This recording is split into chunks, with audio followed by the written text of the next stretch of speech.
All right, let's go ahead and write a code that would allow us to save our doodles or our drawings into our device. To do that, obviously, we're going to go back to our Picasso view. So at the bottom here, I'm going to say void save image. Okay. In order for us to save an image in our device, we need to create a file name. So I'm going to say string, call this file name. I'm going to set it to, first of all, I'm going to call this Picasso, such, and I'm going to append system.current_millis. What this is going to do is going to create a file. Whenever we create a new file, it's going to give, say, Picasso, and we're going to append the current system time, so in milliseconds. That way, each image that we're saving has a unique name. Okay, it's going to be very gibberish kind of name, but at least we know it's all unique. There are different techniques you can use to name your files that you save onto the device, but this one works just fine. Okay, that's the customary one that people use anyway. All right, so the next thing I'm going to do, I'm going to create a content values to configure the new image data. So this content values object or class allows us to actually create media types and so many other types, and attach certain configurations onto those types. What I mean is I can say content values as such. I'm going to call these values. Just think of this as a hash map that you can put key value pairs. And this is an implementation of a hash map, as you will see in a second here. So I'm going to say content values, okay? And then I can set values. Look at this. I can say put, which is exactly what we would have done also using hash map. So what I'm going to do, I'm going to say put what? I'm going to put a string name. I'm going to use the image media object or class, which will have a few fields that I can use. I'm going to say dot media. Actually has to be images dot media. Okay, class. There we go. I'm going to say dot title, and I'm going to give a title of the file name. Okay, I'm going to keep doing values dot put. I'm going to say media store again. That images. Say that media again. And say date added. So it's actually going to go and fetch the date in which this image was added. And I'm just going to say system again. That current time in millis. Okay. Say values once again. That put media store. Okay. Images, media, and then we're going to pass the MIME type. Okay, the MIME type is just the type of images that we're going to store this as. So I'm going to say image JPEG. Okay, we could have said image PNG, but we're going to say JPEG. Okay, voila. Now the next thing we need to do is to get a URI, which is the Unified Resource Identifier, okay, for the location to save the file. How do we do that? Well, we're going to invoke the URI class. In fact, it has to be this one, android.net.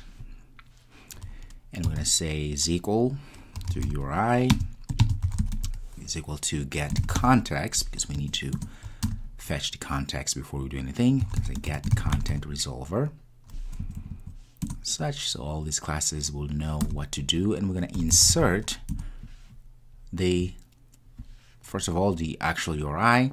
In this case, the URI is going to be, we're going to use the image. In fact, images as such from media store dot external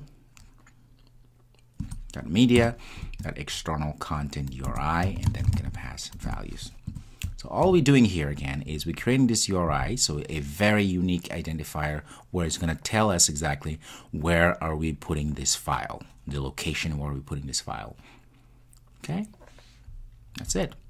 And once we have that, now we're going to get an output stream to that URI. Because remember, images are actually, because remember when we talk about bitmaps and images, when they are saved or when they are created, they're not images that as we know them to be, right? They are actually still output streams. There are still streams of bits. Okay, streams of zeros and ones and characters and so forth.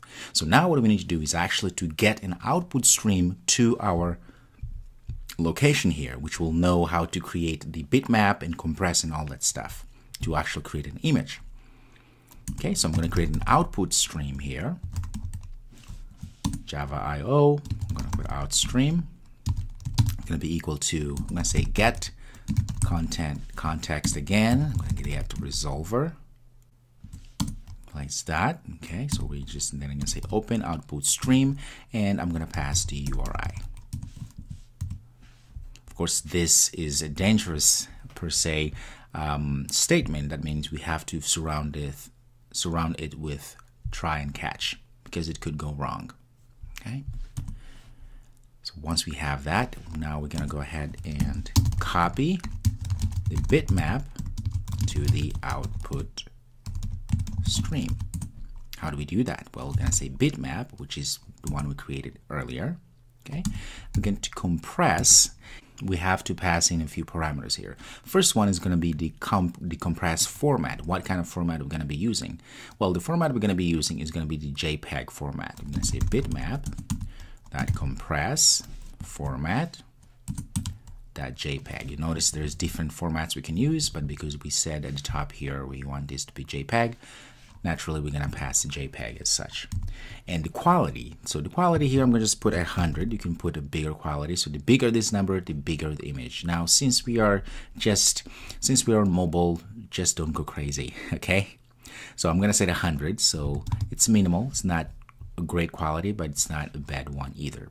And then the final thing, I'm going to put the actual stream of bits, stream of characters that symbolize or that represent this image, which is the output stream as such. Okay, now this is our image. Okay, before I do anything, because I'm talking about streams, you have to make sure that you say output stream. We're going to flush, so empty everything. Again, we have to probably put inside of try and cache. There we go.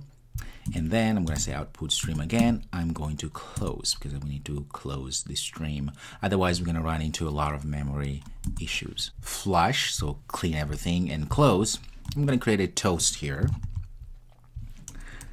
I'm going to create a toast. In fact, it's going to be an actual toast that we're going to position it in the middle of the screen to let the users know that the image was indeed saved. I'm going to call this message. It's equal to new toast dot make text. I'm going to pass get context as such, and I'm going to pass here save message saved. I'm going to say toast length long, and then I'm going to say message that set gravity. I want the gravity to actually be in the middle, so center. And then I'm gonna say message that get x offset. I'm gonna divide by 2 because I want this to really be in the middle. I'm gonna say also message that get y offset and divide that by 2 as well. And then I'm going to say message dot show. This needs to be like this. There we go.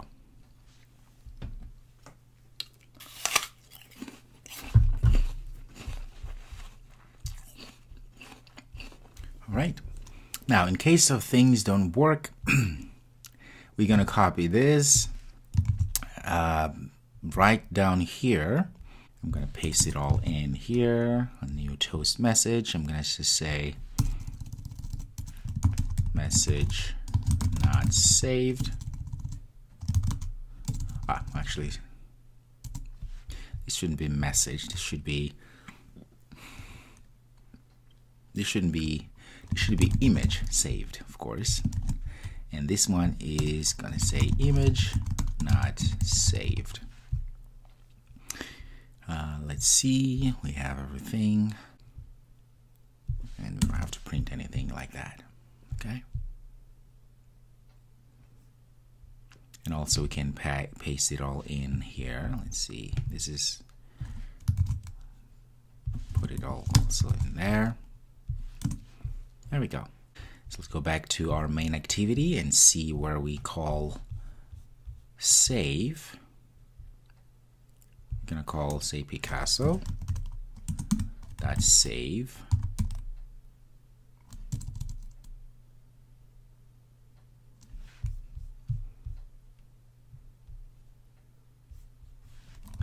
Save image.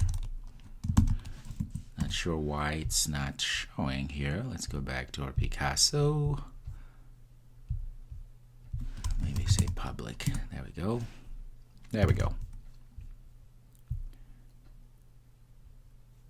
Looks like we have to make everything public, or I'm going to say public just to be safe. Okay. All right, there we go. So now we have, let's see if this works. I'm going to save this, run. We're going to create a little doodle here. Let's see. Save. Whoops, we have some issues. Let's see what the problem. There we go. It says permission denial. That means we actually have to go and say requires Android permission right external storage. So we have to go back. This is good. This is really good. Let's go back to our manifest here, and we can have to add a permission because we are actually asking to save an image to an external storage. So I'm going to go ahead and say uses permission, start typing external storage. There we go. Let's save and give it a run again. Hopefully this time should work. Okay. Let's go ahead and try. Save. More problems, folks. Let's see what is going on. Security permission denied. Maybe we need to change our code. Instead of external, I'm going to say, let's say internal. Okay, because we just want to write internally.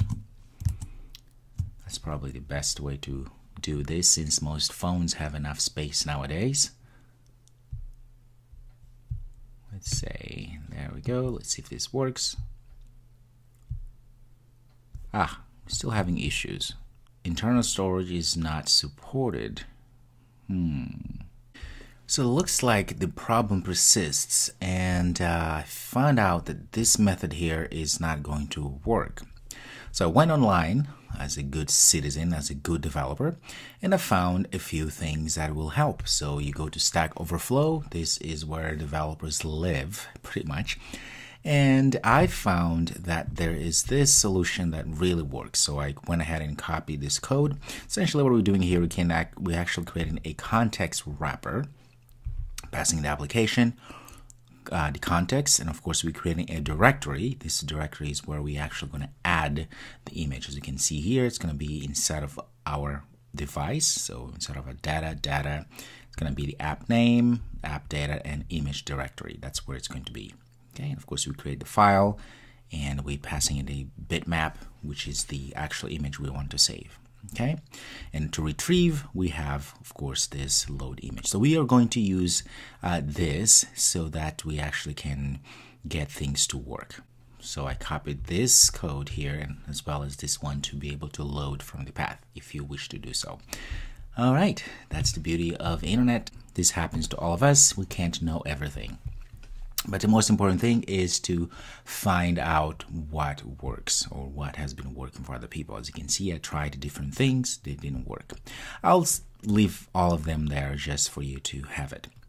Okay, so here's the code. Notice one thing I decided is I don't want to return the absolute path. Instead, I just want to make it a void method, as you can see here, and I actually created that file name. I called Picasso, and I passed in the system current for the file name, and of course it's going to be JPEG at the end.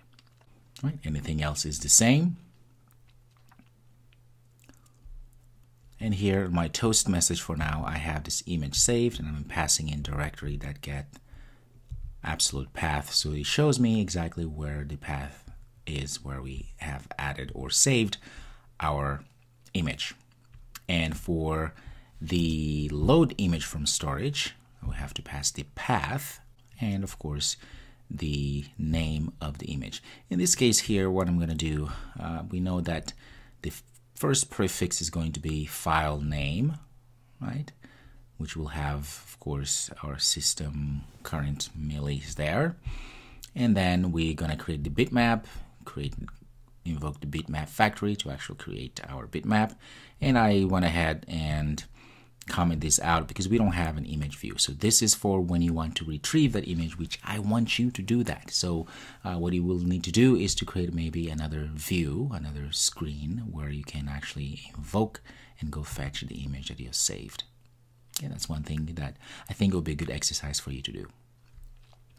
All right, so if you save this now and give it a run, we should be able to actually save our images. So now I'm going to go something like this, hit there, save, and you notice it's saved indeed inside of our device. Okay, perfect. So there's a few things, other things we're going to be doing, we will do in the next video to finalize our app. But as you can see, our application is pretty much done, apart from the little cosmetics that we are going to be adding to the app so that it gives a little bit of pizzazz, if you will. All right, folks, I will see you in the next video.